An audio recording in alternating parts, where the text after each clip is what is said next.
So thank you all for coming to the online advisory council meeting. This is the third one of these we've done this year, just to try to kind of bring everyone up to date on what's going on and get some more feedback from you guys on a regular basis.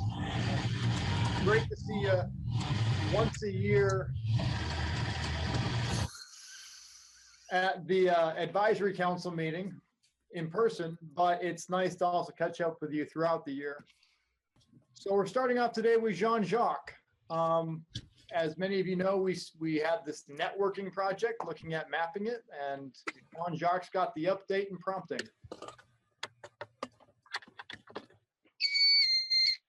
There, I just unmuted myself.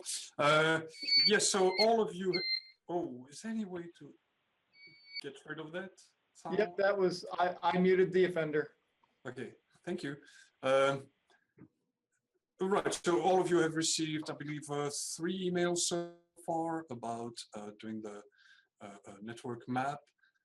As it turns out, just the first stage, which is to do an inventory, is already turning to be very useful because when you go down to every organization each of you knows in IPM at the more local level in your state, for example, it looks like there are going to be dozens of groups and organizations we have no idea about, and we really need to know how they connect to the whole, right? What is happening is that at this point, you have received the last email you received included everything we have already. I think that from the questions I've received, a lot of people are not realizing that really you have something to contribute. In other words, there's an entire list that you have in your mind somewhere that you don't realize nobody else really has access to, right? So everybody, you really need to, I've had some people ask me, well, I'm not very well connected. It's not going to be very useful, whatever I can add. Yes, it is, especially if you're, we want to hear even more from the people who are not necessarily connected to the extension service or to the university system. Because you're even more likely to be able to give us and give the group organizations that we're not aware of. At this point, we have what I asked for. If you look at the instructions, the idea is that it would go in 2 phases. First, we build up an inventory of every organization, not people, organization, group, a program that is involved somehow in IPM in the southern region, right? And also in the instructions we asked, well, could you also give us an idea of the larger unit within which they operate, what type of IPM activity they are doing, right? And maybe suggestions for how, what kind of relationships do you think may exist between these entities, right? Really, at this point, in the inventory stage, before we start connecting all these entities, right? The most important is to just give us an inventory. FUD did a fantastic job, for example, through email. He sent me, FUD, I think, four emails, where whenever he had 5 minutes, he would just, list, just quickly type in the 10 he could think of, at the 10 organizations he could think of at that moment, right? That is absolutely great. That is exactly the purpose of this exercise. Just take 5 minutes once in a while to just kind of dump, everybody you can think, every organization you can think of who's involved in IPM that you know of. And even, if you're in Virginia, but you're thinking you're aware of an organization in Alabama, go ahead and list it. It doesn't have to be something you personally connected to. It's just somebody you're aware of. right? And don't think that somebody else, you shouldn't list it because somebody else might have listed it. For example, in Alabama, if you're from Virginia and you know of this organization in Alabama, list it, go ahead, we'll take care of the duplicates. And in a way, in fact, if you think of it, it's even especially important. For example, if this one organization somewhere is listed by everybody, no matter where they are, chances are they're important, or at least they know how to get themselves known, right? So go ahead and just, don't restrict yourself. Just go ahead and write all of it. Ideally, it would be nice to know what larger unit this group you're listing is part of. It would be nice to know the activities they do, but at this stage, the most important is just getting a lot of them. So that's where we're standing at this point, and I fully expect that my mailbox is going to fill up within the next 48 hours with all your lists. Thank you.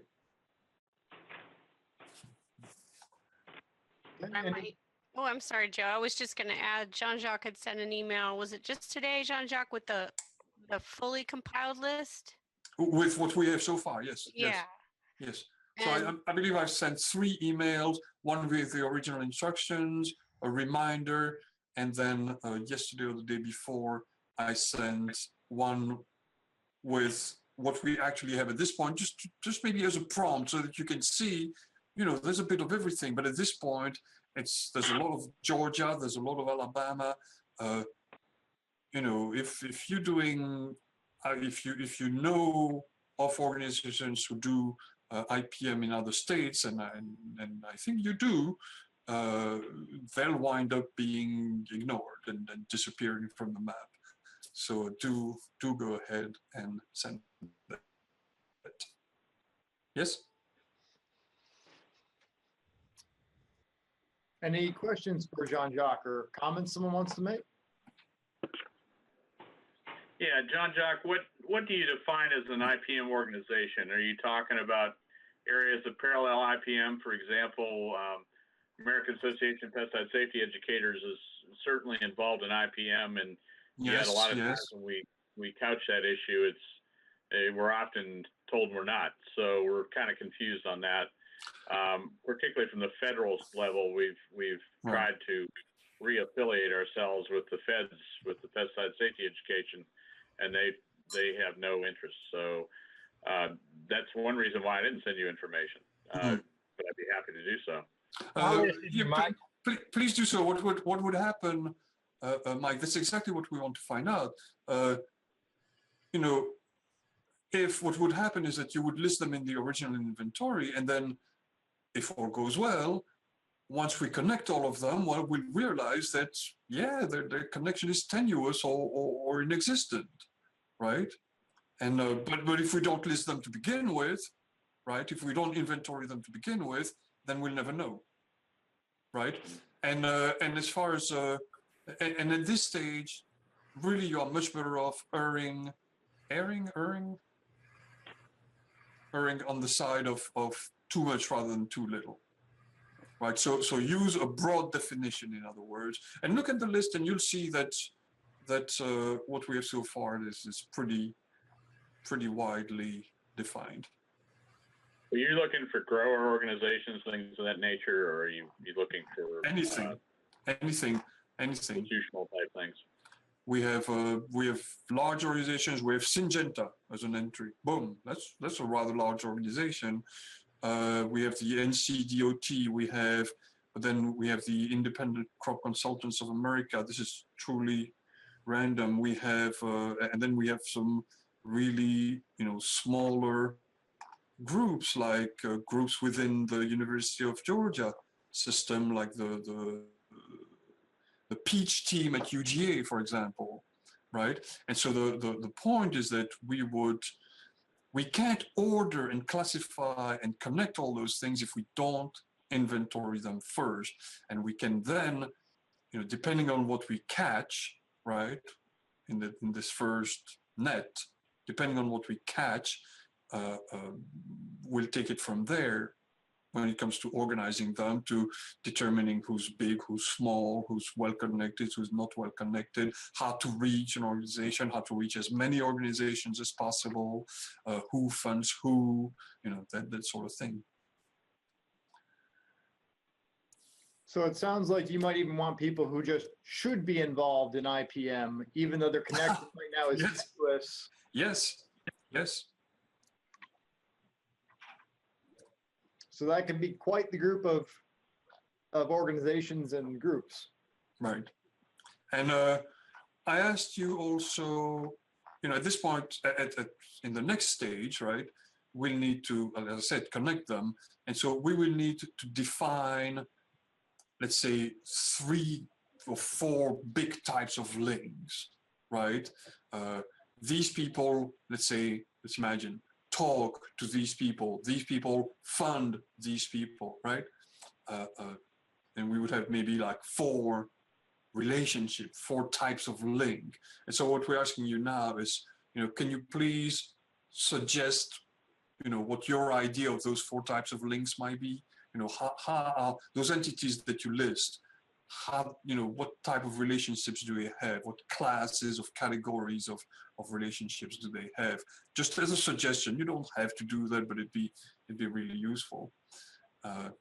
Again, the main thing is just a single list of a single inventory. Does that answer your question, Mike? Yeah, I have a tendency to list Virginia Cooperative Extension because we do a tremendous amount of IPM work, and it could be spread out through almost every unit, county, entity in the state. Right. I might not list all those. I might list Virginia Cooperative Extension. Right.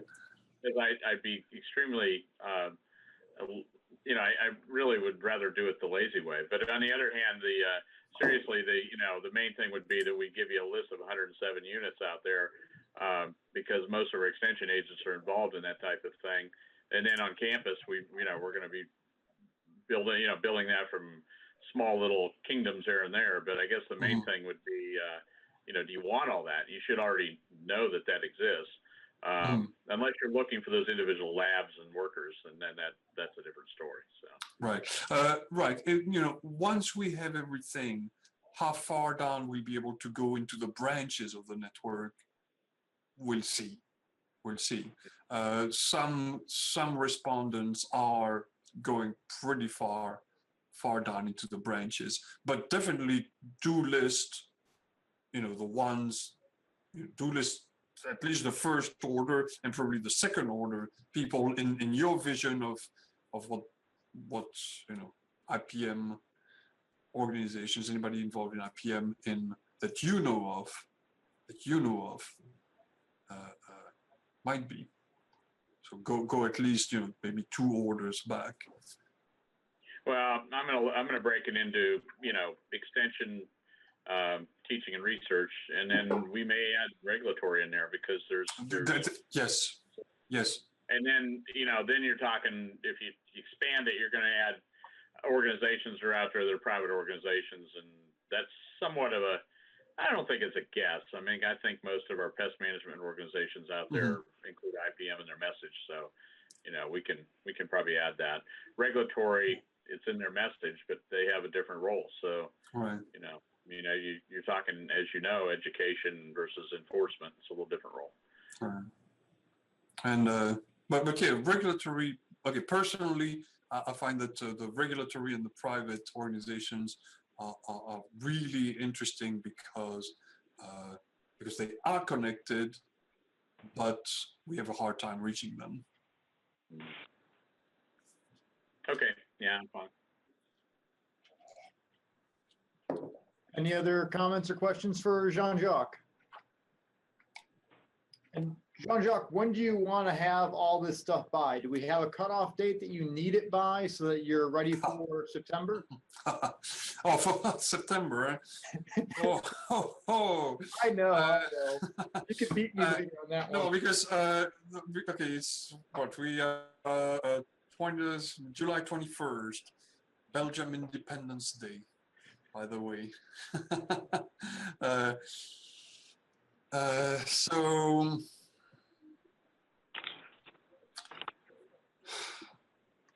All right, here it is. We will not be able to finish the project by September because the second stage is going to be work. Okay. But in order to have something that we can talk about and work on and make some progress with in September, I want to say August 10. Joe, what do you think? Sounds good. Whatever you need, that's what we should get you.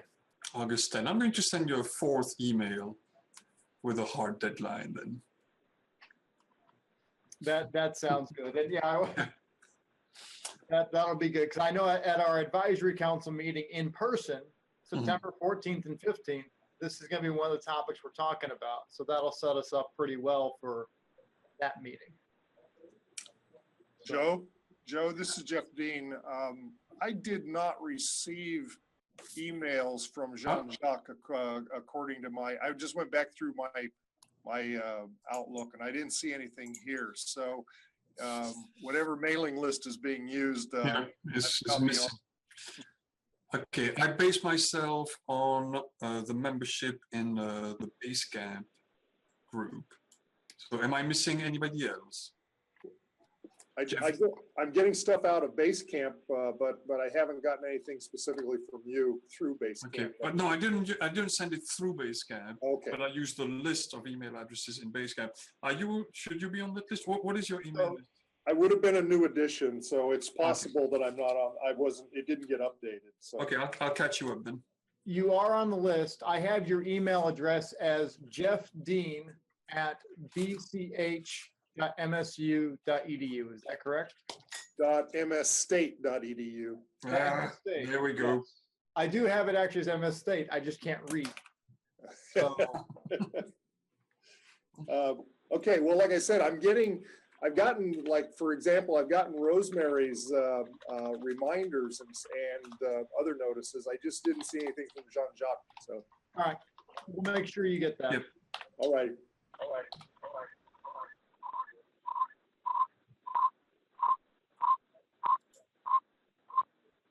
Yeah. Who's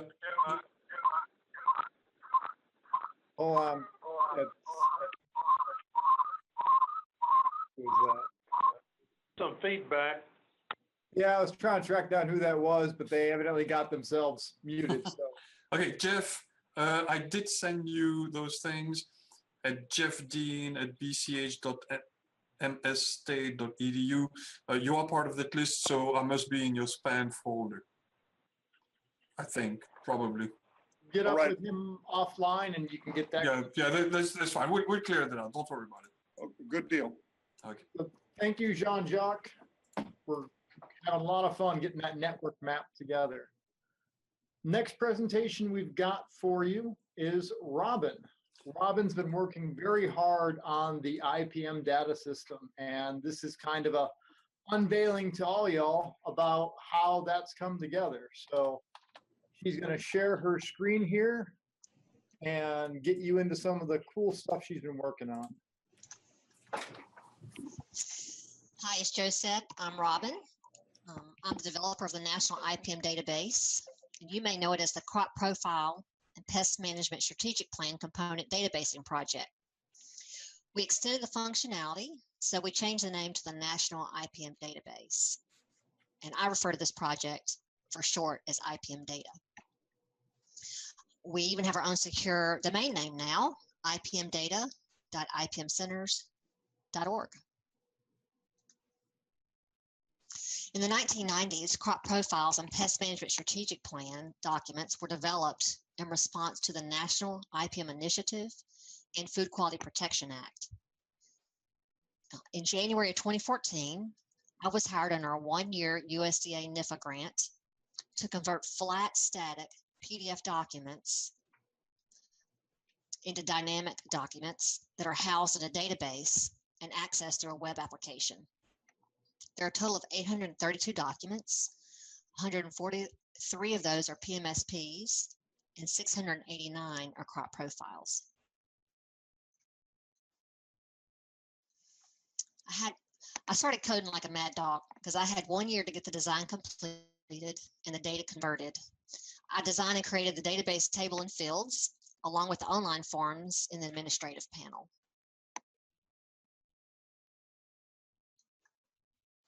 Initially, the scope of work was for one admin panel with 2 independent sets of components for each source, and those sources are crop profiles and PMSPs.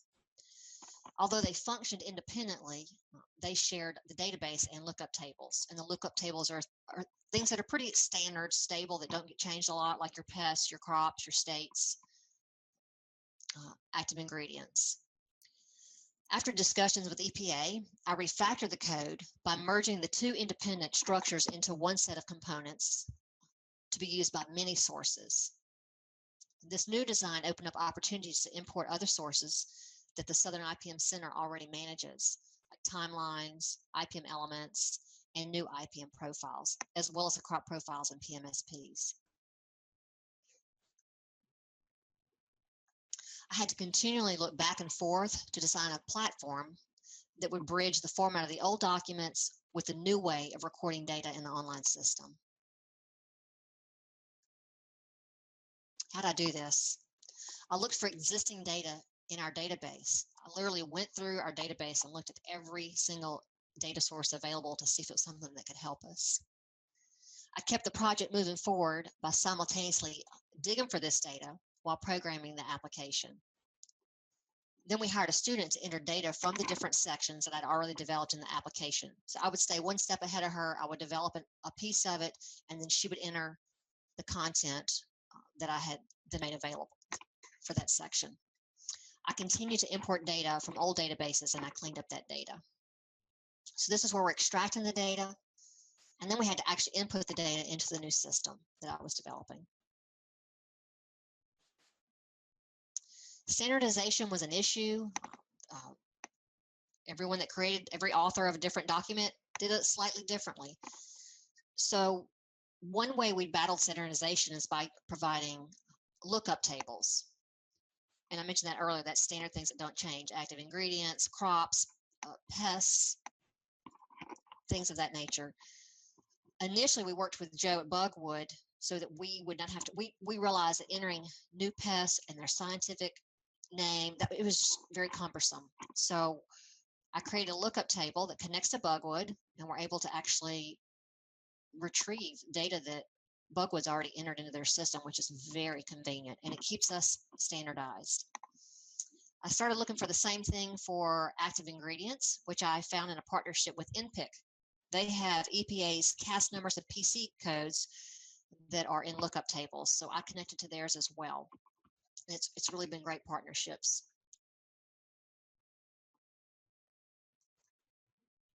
So we have today, on the left, you see search fields. It's on the public side for viewing. You can search different documents and retrieve on the right. And you can sort, and you can actually go in and see the different document information. You can sort by state, lots of things. As we enter complete sets of data, I will be adding those to the search fields. In the administrative panel, it's easy to add and update data. We currently have all 4 regions beta testing this application. They all have access and are currently entering data. And they work with me. They contact me if they see something they think might work a little bit better, something didn't work quite how they thought, or they don't understand. It's really been a great partnership with them as well.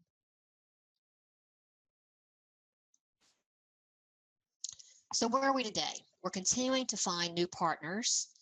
I am working with Katie Murray and Paul Jepson at Oregon State University. I am working with Brian Montague at EPA. He has ecotoxicity data, and we've been talking about perhaps using EPA's, we actually host their data, EPA's database on our servers. And he and I are communicating about how that could better serve us and perhaps him as well. And I'm also working with Dr. Frank Lowe's here at Center for Integrated Pest Management. He enters efficacy data for the Southeastern U.S. vegetable crop handbooks, which is information that we're entering as well into the system. So he and I are in communication to see if there's a better way that we can manage that as well. And if you think you have data that would fit in this project, I'd be happy to talk with you about it, and I'm very open to that idea. So we have ongoing data conversion. It was a tremendous amount of data to convert. Joe and his team at Bugwood are continuing to convert the pests that were in these documents to Bugwood IDs, and they are really close to getting that done. Joe, you might be going to update in a little bit. And I'm actually converting the active ingredients to EPA's CAS and PC codes, and I'm making headway with that. Probably about 50% on that one. We've created a new source called IPM Source Profiles, which includes more than the original crop profiles and PMSPs. After our meeting with EPA, they requested that we have additional information. They want to make certain, in addition to the standard production information, worker activities, biological, physical, and chemical controls, efficacy data, and priorities, they really put an emphasis on gathering IPM practices, pollinator protection, beneficials, and resistance management. So in response to EPA's request, I developed those components as well and have added it to this system. So who's using the searchable data? EPA regulators are looking for worker activity exposure and other, the amount, the acreage that this is used on. They use this pretty extensively. Students research information here, and extension agents are using it as well. We have, I'm very excited to say, we have new servers, and we've updated our server to the latest version of Cold Fusion, which is the platform I use to develop this software, this application. We have the latest version of SQL Server as well. Our IT department worked really hard to make this happen. We share our servers with other USDA projects, so it was certainly a team effort of multiple developers working on this. And Alex is included in that. He's on this call. We now have a secure server license, which means that all the data that's transferred over the internet is encrypted. It keeps us secure. And we purchased a new domain name that I mentioned, which is ipmdata.ipmcenters.org. So that is where we are today. If you have any questions or any feedback, I'd love to hear it. Questions from the group for Robin? Have any of you all played with crop profiles or PMSPs recently? How recently? What you got? When I'm working on developing the crop protection and pest management IPM proposals. Well, that's one of the areas that these do get a lot of work from, is the priorities that have been put in here. When people updated these things, I know get cited quite a bit. We're hoping to see a whole lot more people being able to update the individual sections, because the way that it's been designed, you can update just one section of it. You don't have to rewrite the entire document from a PDF. You can just focus on one section and put that in. So we've started getting some folks actually working on them. And I did fail to mention, we have several that are in the works right now, in addition to just the 4 that are being beta tested. We have other authors that are writing new. My goal is to see them all updated so we can have current information in them. Well, the regulatory network has kind of gone away. How are we going to continue to support these profiles? I know there's individual projects, but there's no network out there. At least it's minimalized with the way the funding levels have been. Well, we have 13 people on the network, Mike. What we don't have is funding for crop profiles. Although I think this past year we just sent out the note, I don't know, last month, that said if anyone wanted to work on crop profiles, there's money available. So we do have money. The network's still in flux. Yeah, well, you know my story on it. I'm concerned about the overhead that's taken out of those things. It basically minimalizes our ability to do much. So even though it was said that we didn't have to take overhead out of those funds, you know, that's not what our organizations are going to say, since there's overhead already charged to these. So, you know, that becomes a very difficult argument between us and our sponsor programs office as to why we shouldn't have indirect costs pulled out. that minimalizes the amount of money that's available, and it doesn't give a whole lot of incentive to do one thing or another. And as you know, that game, we've ceased to play that here because of that very issue, where we were highly involved in it before. So to try to keep this database updated, I mean, you've got three components. PMSPs are extremely expensive.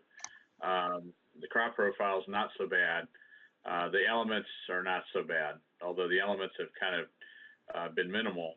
But I think there's an opportunity there to, we continue to work on elements here that we're trying to convert over as best management practices for our extension program, but not so much turning elements back into the system because we're not taking the funding, again, because of the indirect costs. So, that's something to think about. Well, part of, what Robin's doing is making it easier for folks to update crop profiles. I don't disagree with you on certainly the funding issues, which we all already know about, and also how comprehensive it has to be to put together a new PMSP or even new crop profile. But in order to update old ones, it can be as simple as you want to go in and just update recommendations, and you can do it with just a few clicks. So the hope is that if folks are interested, they'll go in, they'll check out the system and see how easy it is to use. And maybe we don't need the large funding that we used to give. Not that we gave out a lot of funding, but the amount of funding we used to give to start from scratch. And Mike, specifically, I know you guys have been really active in the past doing them. If you're interested in just seeing how the new system works, Robin can certainly give you a login and we can sort of show you behind the scenes how easy it could be to update something. Yeah, no, we've talked about that, and I think it's a good idea. We're interested. I guess the main thing is, though, that, in order to pay someone to do that, because I don't have the time to do it, I've got to at least have some support for wage funds or salary funds to do that. We basically taken the position we had funded by the center and moved it elsewhere because we didn't have enough funds to maintain it. So we're not in a position to be able to go back and do that. And I don't know what kind of a wage person we could put on there that would be reliable enough to make sure that information was correct, But that's something we're willing to entertain. And I think as far as, continuing to support the center, there's no question there. The database is a great idea. I think, that's something that we could use in other respects and other types of data, from that, other types of publications converted to data. So I think it's great, but I think the main thing would be long-term maintenance of these things. That becomes an issue. Well, yeah, thanks, Mike. And the other thing is that we can certainly entertain the opportunity to give out funding in a separate funding source. We used to roll it in with enhancement grants. And I think last year we said, or 2 years ago, we said there would be separate money available for a separate RFA for crop profile production. So that's something that, Joe and I need to talk about. And if there's interest, we could certainly do that. So thank you. Now, I understand, Anisha. I guess the main thing would be that if 30% of those funds are pulled away with indirect costs and you're putting out 7K, you get it down to a stage where it's probably not worth making the effort when you're working on projects that are worth, $400,000 or $500,000 or $1 million. You have to go through the same effort in a lot of cases, sometimes less on smaller projects than you do on larger ones. So, you put your activity where it's worth the most. But we're going to continue to support the center because we like working with y'all. But I guess the big issue is that there's still not that incentive to be able to. There's sort of a critical level there somewhere that would initiate that incentive to go after those funds.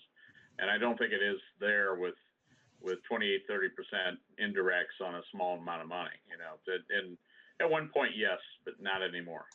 So, but, we have an interest, definitely. We'd love to play with this database and see how it works. So Well, we're still it looks like a nice piece of work.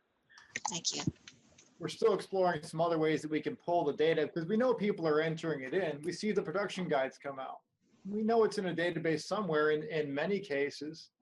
So can we, rather than having them enter it 2 or 3 times in several different places, tap into where they've already done it and make everyone's life easier, and then focus where we really need to get the updates, where it's a little harder. Well, you know, having done this with USDA years ago on a national project, we tried to have some kind of a national database that we could use, primarily an extension that would basically reduce the amount of costs and effort that goes into those recommendations every year. And it never gelled. Of course, each state wants to do their own thing, but we put a lot of money every state puts a lot of money and time and effort into those, into your guides every year. We argued many times over whether they should be electronic or not. We still print them. But it is something that if it could be done and it saves money and it's usable and our agents use it and the public uses it, then it's something that I think we're probably interested in. Dr. Jones is on this call. He probably has a much different opinion, or maybe not a differing opinion, but he calls the shots in our organization. So I'm not going to put words in his mouth. But I guess the main thing is that if it's of value and can replace a tremendous amount of effort that we do and increase accuracy and reduce our liability, then we're all for it, because we go through this every year on revising these guides, and it's dangerous. It's liability for every state in the country that does them. And, we talked about trying to use NPERS and a number of different databases to try to control that. And that's been 20 plus years ago, so this may lend itself to that. I don't know, but you're talking about a monster database when you deal with that, because EPA controls the data. So it's going to be fun playing with. That's why we have a monster programmer. So, well, we've done that. It's yep. Yeah, it'll challenge you. You're gonna have to increase that salary. Any final comments before we move on to the next topic?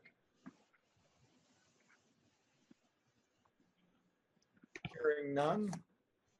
Robin, I'm going to kick you out of screen share.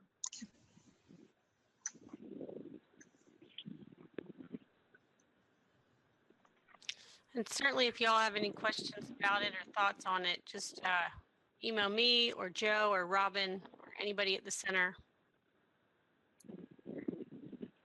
Okay. So our final thing we have for today is a little bit of business, and that's getting ready for our in-person advisory council meeting, which is, like I said before, September 14th and 15th. Coming up faster than I'd like to admit. It is a noon to noon meeting. So it starts noon of one day, we stay over the night, and end noon the next day. That meeting is in Raleigh, North Carolina. You will shortly be seeing hotel information come out. I believe Rosemary has all the stuff going. We just need the signature back from the people that say we can do it. Yeah, we found out this morning that they're going to send the link to the where you can sign up for the hotel on Monday. So I'll send that out as soon as I get it.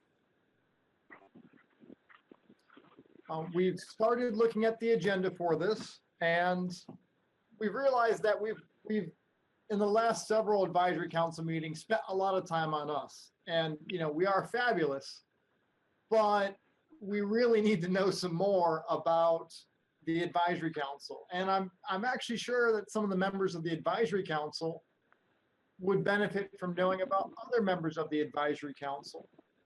So one thing we're hoping to feature in this upcoming in-person meeting is a chance for some of y'all, if you want, to present. What's your group doing?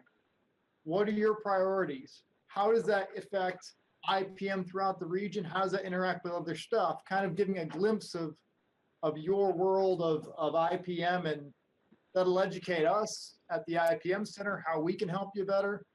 And it's going to educate all of the other advisory council members about what's going on and how they might want to interact with you, because you never know what connections are out there. So do we have any takers that says, you know what, I really think that I'd like to present at that next meeting? Anyone want to volunteer for that? Joe, how long do you have for that? We've got, we're still figuring out time slots. We were thinking about half hour, 45 minutes. for a presentation. That gives time for question and answer. And doing that, it's about a quarter of the meeting we're looking at. I'm open for greenhouse industry on IPM. Okay. Joe, I'm open to talk about PSEP. This is Daniel. I'm open to talk about some of the things some of the 1890s are doing with IPM. I'm open to that. Awesome. And Joe, you got Kim? I got Kim. And those are definitely 3 areas that we don't get too much. Joe, what are the specific dates again? Because I don't have base camp up here where I can see it. September 14th and 15th in Raleigh. September? September, yes. Mike, it's Yeah. the week after the national meeting. Yeah. Well, I'm not so worried about that, but I'm committed on my daughter having a grandson or granddaughter that on the 18th. So I'm not going to commit to anything because God knows what might happen. But I'd love to do something. But... And as with past meetings, we love to see you in person. I'm probably going to set up another remote session. So even if you can't attend, you know, granted, if your daughter's having a baby, enjoy that. No, we can do it right in the hospital. It'd be great. You know, go for it. I know you got to bring people into IPM early, but that might be a little ridiculous. You know, hey, why not? We'll need a hat. You know, sounds good. Yeah. You know that logo you got on your shirt? You know, I think we could get that, Joe. We could put it on a hat and we could get it online. You know. We will also hope to do this again. So this is certainly not your last opportunity. Yeah. This is Denise in Austin. I'd like to do one on the IPM outreach. Great. Thank you, Denise. Is that enough, Joe? Hey, Joe, Oh. Is that too many?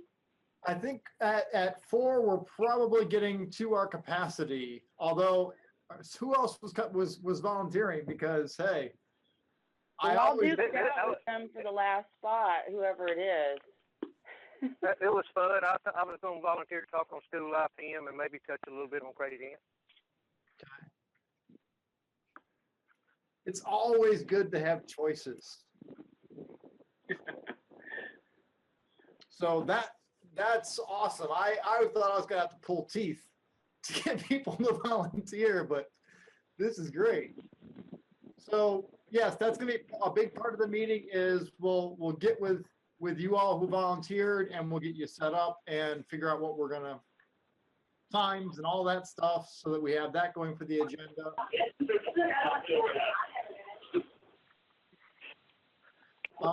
Another part. Yes.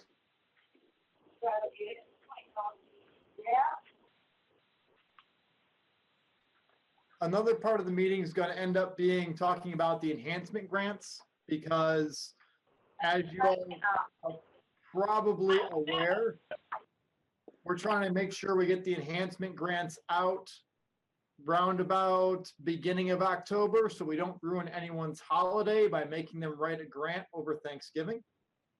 So this will be a chance to give a little bit of feedback on what we're looking at for the enhancement grants RFA.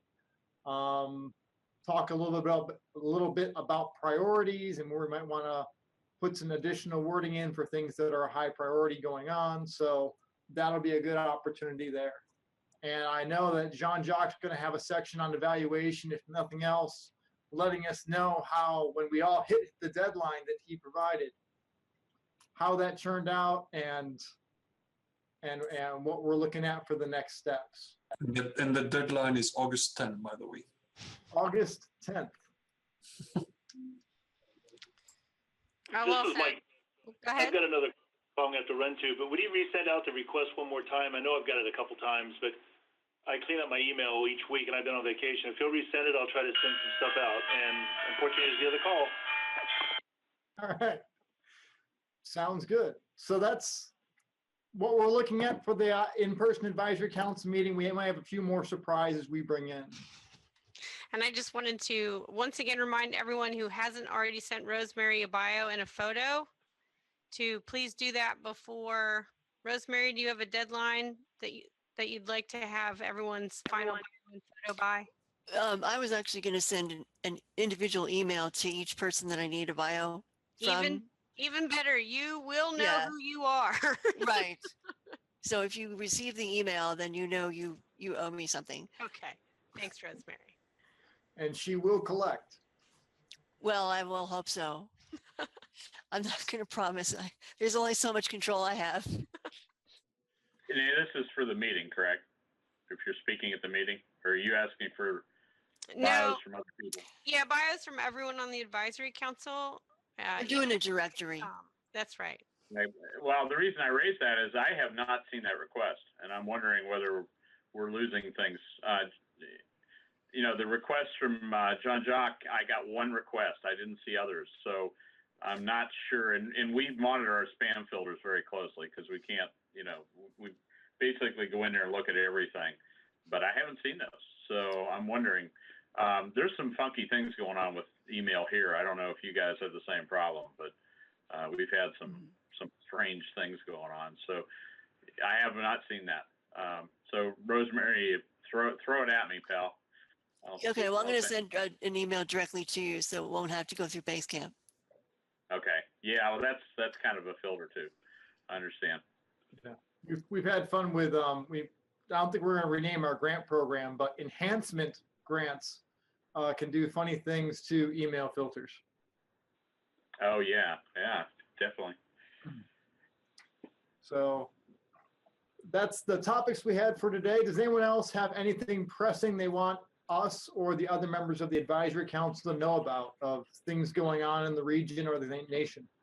All right. Well, thank you all for taking the time out of your schedules to attend. The recording of this will go online in a little while. So we've got that if you ever want to refer back to it. And you'll get stuff from Rosemary, Jean-Jacques, and us as we get towards the in-person meeting. Thanks.